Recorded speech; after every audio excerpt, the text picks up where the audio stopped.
What was the Comics Code of 1954? It was an effort by the Comics Magazine Association of America to prevent government censorship of comics.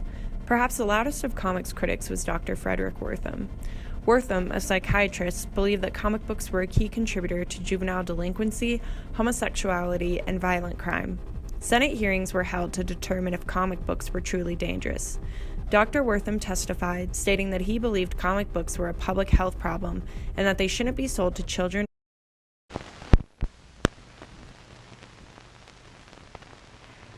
In this comic book is a love story, a boy and girl in love. They get married, and after an offensively lurid description, illustrated, of course, of the couple's wedding night, the book shows how the bride murders her husband by chopping his head off with an axe. This comic book describes a sexual aberration so shocking that I couldn't mention even the scientific term on television. In October of the same year, the Comics Code Authority, an organization created by the Comics Magazine Association of America, adopted the Comics Code. A comic received the seal of approval if it passed censorship by the Comics Code Authority. The code banned sex, slang, violence, the use of the word horror or terror in titles, gruesome torture, and Walking Dead. As a result, many comics saw drastic changes to their plots and illustrations as they complied with the code. The Comic Code provided a challenge for the time's writers and illustrators. With the code in effect, it was very difficult and nearly impossible for the storyline to progress the way they intended it to.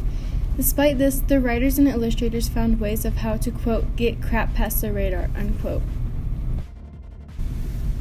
Along with the arrival of the code came the wipeout of several publishing houses. Oddly enough, this drastically lowered the opposition to Archie and DC Comics, who were the major publishing houses in favor of the Comics Code.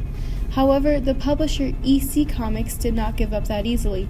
EC Comics tried to remain in business, but it fell through after a reprint of the comic Judgment Day was declined.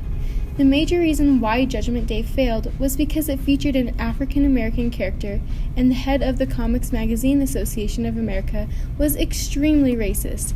However, EC Comics finally reprinted Judgment Day after threatening to take legal action. Unfortunately, EC Comics lost and turned their focus away from comic books to work on Mad Magazine instead. In 1966, Joe Simon and Harvey Comics put out a Fighting American reprint book. It was issued under the code, and the censors required changes, which were made right on the original art.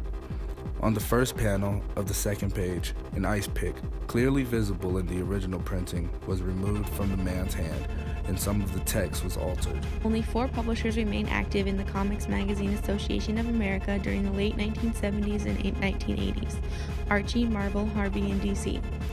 However, the major change in comic book distribution made it possible for publishers to sell comics without the seal of approval. Under the old system, wholesalers delivered comics to retailers along with other magazines. These wholesalers served as an enforcement arm of the Comics Code Authority by agreeing to handle only those comics with the seal. Distributors who specialize in comic books solicited orders and distributed directly to retailer outlets. Distributors and retailers willing to handle comics without the seal of approval opened the door for publishers who sought to bypass the CMAA and its censors. Freed from code constraints, new publishers experimented with material, including adult-oriented comics, in order to expand the audience. Changes in distribution and the resulting rise of the so-called independent publishers led to a push in 1982 for another revision, and was revised in 1989. The impact of the 1989 code washed away as comic books disappeared from the shelves in general retailers. Comic book specialty stores willingly carried comics without the seal of approval, and even members of the CMAA created imprints for the direct market, bypassing the review process. By 2011, only 2 publishers printed the seal of approval on their covers of their comics: Archie and DC. DC Comics announced in January 2011 it was dropping the seal of approval, and Archie soon followed. Today, publishers regulate the content of their own comics.